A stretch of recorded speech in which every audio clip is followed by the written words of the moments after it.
when did you first get exposed to hip hop? I'm trying to go all the way back to the beginning. Was it something that you like heard on the radio for the first time, or something you seen on TV, You or was it know, all already out in the streets? well, for me, it was because I grew up as a musician. My pops was a writer and a composer at Motown, and then my uncle's Willie Hutch, the artist, writer, and composer.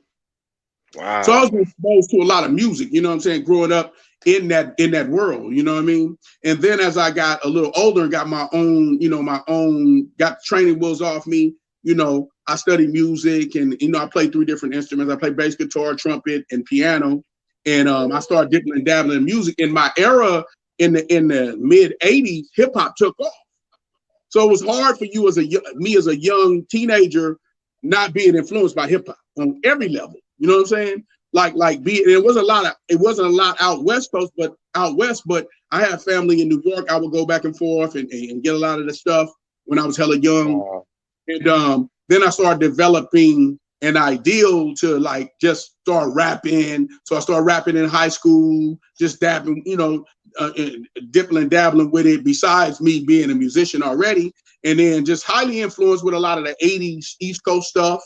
Because it wasn't a lot of West Coast stuff at yet. And as I got a little bit older, start me, DJ Chaos, KMG, rest in peace, Go Mag, Big Trouble, our whole crew, my boy Big Dooley, rest in peace. We start hustling in the streets really heavy. We started actually writing about what was going on in the streets. And that's how we developed Above the Law, being influenced by East Coast stuff. And then as the West Coast started taking off for us, Ice-T, Easy E, the LA Dream Team, Mixmaster Spade, Toddy T, Spade, rest in peace, the OG Toddy T, King T, DJ Pooh, all the LA Posse shit, start taking off. All the LA hip hop started taking, the Rhodium stuff started taking off. And then when Easy E and NWA took off, then we knew we was right at home. You know what I mean? And then we took off from there. We took off developing Living Like Hustlers. And we got it to, we ended up getting the record, the demo to Laidlaw, because that's Gomac's brother, DJ Gomac's brother. And at the time, he was he was working with NWA and NWA, riding and producing with Dre. And we shot it to him and Easy and Dre, and they loved it when they was on the Straight Outta Compton tour. And the rest is history, man. When they got home off the tour, the rest is history, bro. Living Like Hustlers. 1989. So yeah, that's what got me into it. Just being a musician and loving music, having real love for music, and really gravitating to a lot of the early hip hop stuff that came off the East Coast, and then being able to integrate it into my own.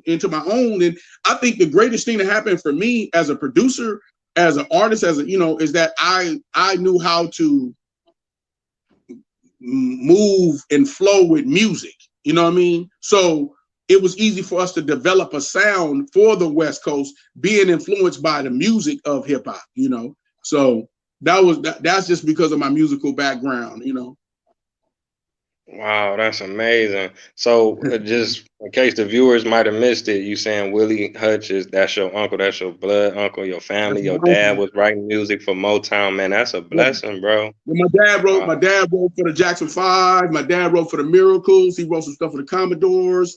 And then my cousin Cocaine, his dad Jerry Long also it was a composer, right? He wrote Smiling Faces. He wrote a lot of stuff for Temptation, a lot of stuff. Wow. And our uncle was Willie Hutch. Yeah, we from a musical lineage. We from a musical legacy. So I'm a legacy kid. When it comes to music, you know what I mean. So yeah, that's the Hutch. The Hutch, yeah, the Hutch is the Hutch from the famous Hutch family, Motown. So yeah.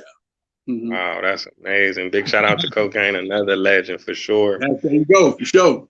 Mm-hmm. Okay, now I wanted to ask you, like back in the '80s, you had Easy, NWAQ. Mm-hmm. They was Yeah. repping Compton. MCA was Mm-hmm. repping Compton. I think DJ Right. Quick was repping Compton. Was y'all Right. like the first group to come out of Pomona to rep like that?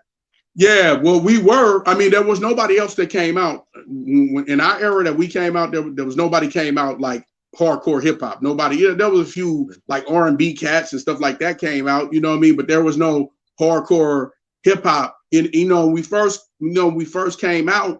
Pomona wasn't even on the map for nothing. You know what I mean? It was on the map for like sports, like boxing. We had a couple of boxers that were like champions back then, you know, in the 80s, you know what I mean?